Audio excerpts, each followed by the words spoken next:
how you can make your computer run faster. Very simple ways to make your computer run very, very, very fast. Or you can increase the speed of your computer. Now, simply go look for run on your computer. Just type run. And then when run comes, and then these are the first startup. You can select that boot with your computers. With your computer, you can remove some of them and your computer will run very fast. So the first thing we'll do is to protect the Microsoft service. So click. So all the Microsoft services will hide. So we can remove this and something like this. I don't need it.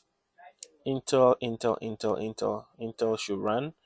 E.S.I.T server, which is my antivirus, should also run. Express